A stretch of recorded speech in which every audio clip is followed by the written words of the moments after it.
Our film today is Bong Joon-ho's Parasite from 2019, which is a film that obviously garnered a lot of attention as the first non-English speaking film to win the Best Picture in the Academy Awards. It also won Best, what used to be called, Foreign Language Picture at the Academy Awards, as well as the Palme d'Or at Cannes.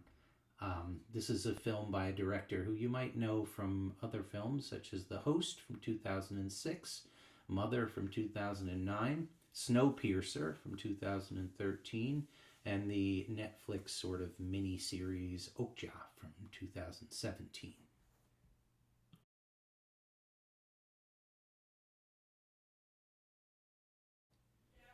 I was going to start by talking about shifts, which are something that is a kind of marker of Bong's films, particularly shifts in genre, tone, and narrative. And in this, he shares a lot in common with a bunch of other filmmakers, including famously Alfred Hitchcock, David Lynch, and Stanley Kubrick.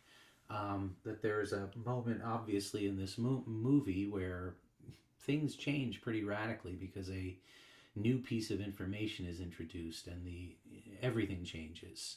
And the reasons for this shift are generally two. Number one is that it's a way of kind of maintaining control over an audience. And we talked about this earlier in the term, kind of leaving them unmoored so they don't know what to expect and they're therefore more at the will, I suppose, of the filmmakers. And the second is that it's a way of magnifying the commentary of the film by making the viewer more critically aware. Suddenly you're in the movie again as opposed to simply seeing being lost in it.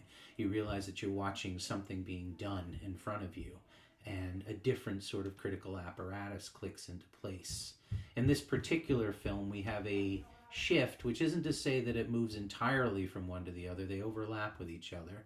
The movie begins as a kind of caper social satire about the Kim family,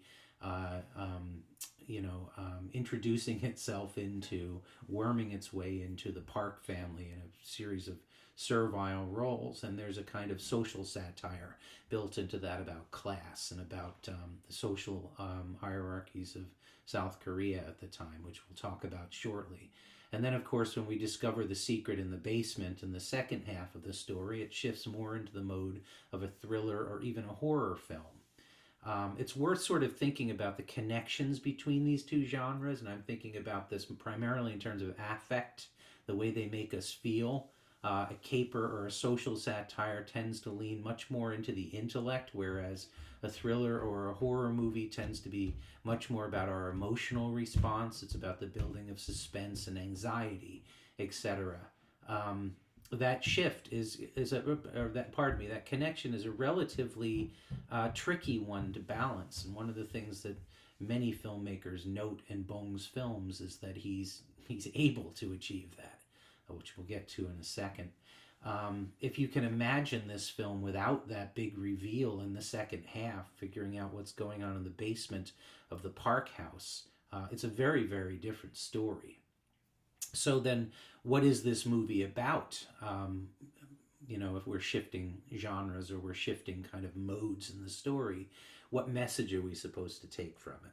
Which leads us to the first discussion question, and I'm asking your opinion on this only, although one with support. Do you think Bong pulls off this shift? Does it work in the film?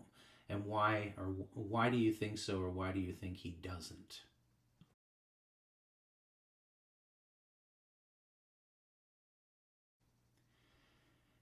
When we're looking at the kind of social commentary of the film, there are two ways of looking at it, and the first of them has to do, well, they both have to do with this, but more generally, with anxieties around late capitalism, which is to say that point when the socioeconomic system begins to break down because the divide between the haves and the have-nots becomes greater and more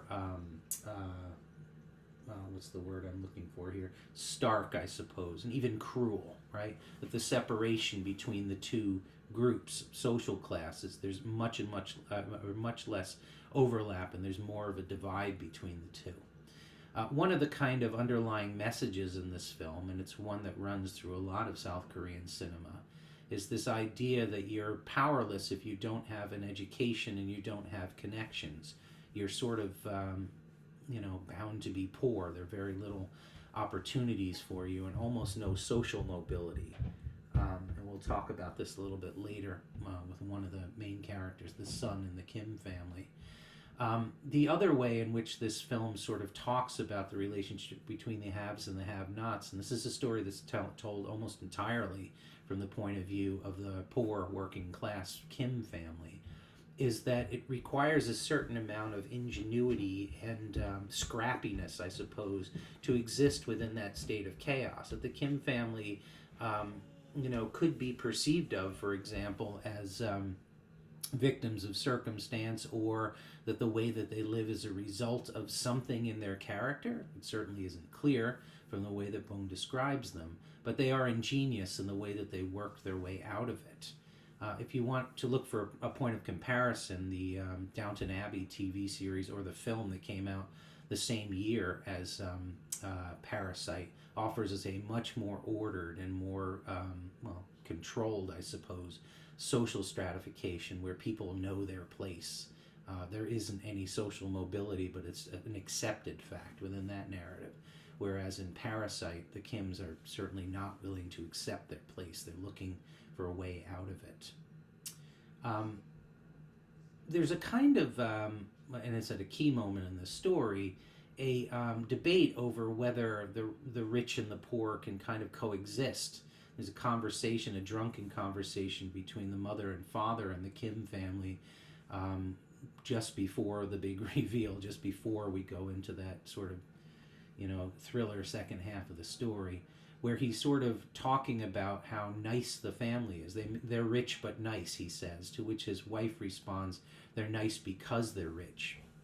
I bring this up for two reasons. Number one, it's kind of a turning point for both of them, because obviously circumstances are about to change and their position is going to become less tenable. And number two, they are quite drunk at the time, and there's a violent outburst between the two of them. If it weren't for the interruption, God knows where that violence might have gone. And finally, and we see this in the second half of the story, and particularly in Mr. Park's murder at the hands of Mr. Kim, the kind of building of class resentment and class rage. Of course, the reason that Kim kills Park is because he sees Park sniffing, a poor person, and essentially, this is a theme that runs through the whole film, this idea that the poor stink like rotting radishes. I forget exactly what the phrase was. And an anger comes up in Mr. Kim as a result of that, and the brutal murder of Park is a direct result of that sort of sense of, basically, screw you. Which leads us to the second question. To whom do you think the title of the film refers, and why?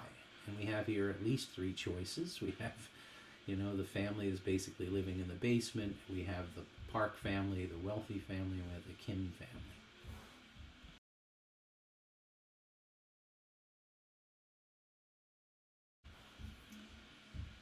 Leads us to a sort of larger theme, I guess, the power of perception. This is a story it's a film about perception, the way in which people perceive each other and how that affects their actions. It's worth remembering that this movie is constructed around a confidence game, that the Kim family is basically conning the Park family into hiring them under false pretenses. But the confidence game is very carefully constructed. It's aware of a kind of central dictum, or two dicta, I suppose, telling people what they want to hear and conforming to their sense of truth, right? So that when the Kims speak to the Parks, they're saying things that they know that they want to hear, and they're saying things that they know fulfill their sense of the world. For example, the daughter, when speaking to Mrs. Park about the child who clearly has no artistic skills at all and may actually be a sociopath, she presents him in a certain way, right, in order to flatter the mom. And the same is true with Mr. Kim and Mr. Park when they're in the car. Occasionally, Mr. Kim will step over that line of familiarity, but he knows where that line is in any case. And there's, of course, the old sort of dictum, fake it until you make it, right? That you tell people that you're good at something while you work on those skills. Interestingly, in this film, Bong makes the Kim family pretty highly competent. They're all good at the things that they're pretending to have the credentials to do. which leads us to that other issue of the currency of worth, right? The currency of credibility, specifically, to have training, to have experience, to have diplomas, etc., are the ways in which we measure the worth of other people. But this is just a kind of, again, as any currency, it's simply something that we accept as being true. That doesn't necessarily mean that it is. And then the discussion question, what does this film say about how we value skills and credentials?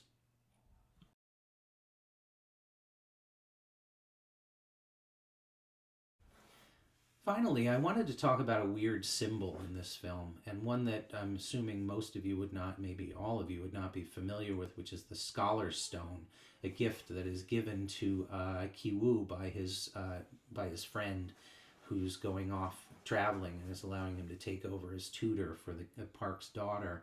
A Scholar's Stone is a natural geological sculpture that's created by erosion.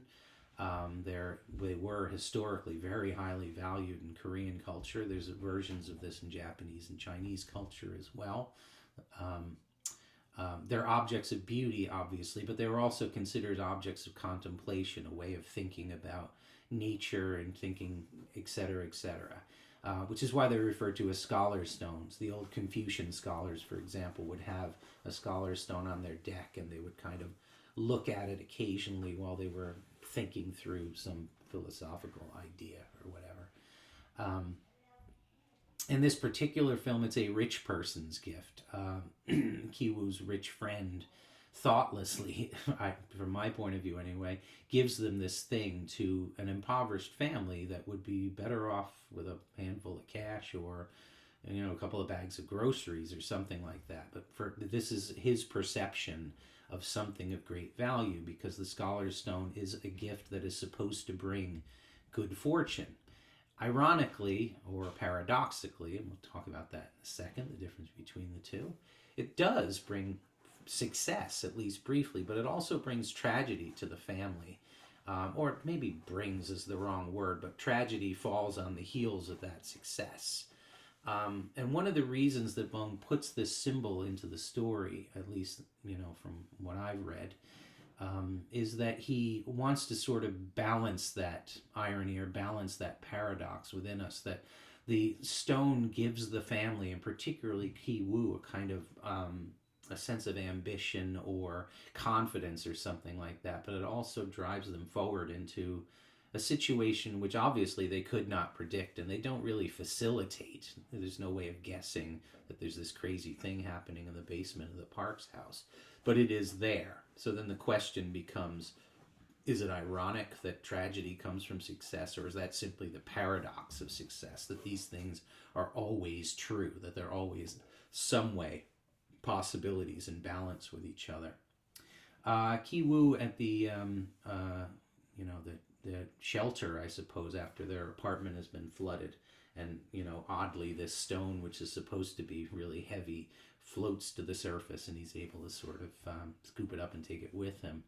He says that it weighs him down, yet he can't let go of it. There's a kind of fetishistic connection that he has to it. He thinks it's going to do something for him, like a magical amulet or something like that. But of course, it is a burden. It is something that weighs him down, and eventually it moves from being an object of good luck to something that cracks his skull wide open and almost kills him. Which leads me to the last discussion question. Why return the stone to nature, to the river or stream or whatever it is, at the end of the film?